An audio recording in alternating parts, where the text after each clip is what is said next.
Hello chaps and chapettes, and what we're looking at today is the first of our ionizing radiation. Now this is the stuff that's actually dangerous to you as opposed to things like microwaves and radio waves, which they're fine, they're really fine.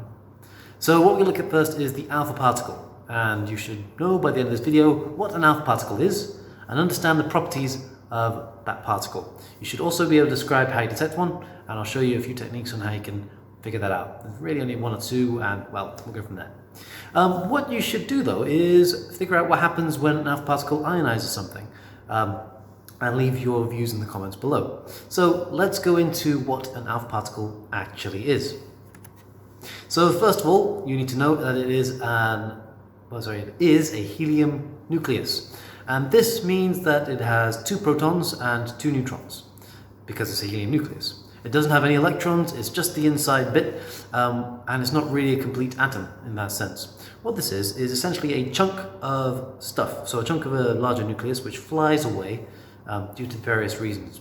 Maybe that just static forces are getting a bit too great for it. Basically the atom wants to get rid of its extra mass. So that's what the alpha particle does. It takes away 2 protons and 2 neutrons from the nucleus. It's relatively slow compared to other forms of ionizing radiation. It's still fairly zippy though, so you're not going to outrun this thing.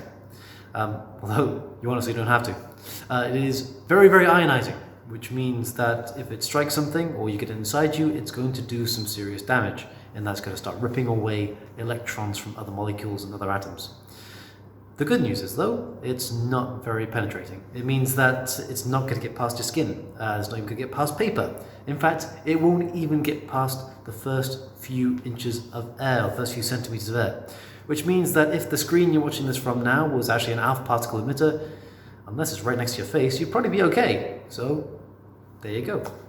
What you need to do now is stop the video, draw some diagrams that are in front of you, and write down the properties of the alpha particle. And I suggest putting this into a table form along with the other forms of ionizing radiation. So let's go now into how you can detect this thing and differentiate it from the other forms of radiation. Right, so what we're looking at here is the alpha particle source, and this setup here is a detector, and this is how you're going to find out if you've got an alpha particle source or a beta particle source or a gamma radiation source. Now this thing is a Geiger-Müller tube, and I hope to do a demonstration on what this is later on, but right now we need to find out how you can see if this is an alpha particle source or anything else.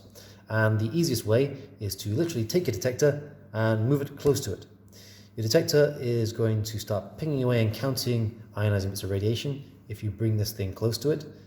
If it starts to move away, then because the alpha particles are only weakly penetrating, as in they can't get past a few centimeters of air, you're going to start to detect much, much less in terms of alpha radiation. And that's pretty much it. The other way you can do it is by taking a piece of paper and just putting it in the way of this thing. Because, one second, alpha particles cannot penetrate through paper. And if you put that piece of paper in the way, then of course that's going to block most of the alpha particles there. And there you go. Alright, so there we go. Now you should know what an alpha particle is, and you should understand some of the properties of it, and you should be able to describe how you detect one. If you're not quite sure, go back over the video and get those bits sorted out. Before you do anything though, describe how you would identify an alpha particle as part of the radioactive emission that comes from a substance. And then think about the challenge. What happens when an alpha particle ionizes something? Now I want you to think about that in 2 ways. Number 1, what happens to the thing that's being ionized? And also, what happens to that alpha particle when you get some electrons on it? So, there we go. Remember to like, comment and subscribe, and I will catch you in the next video, guys.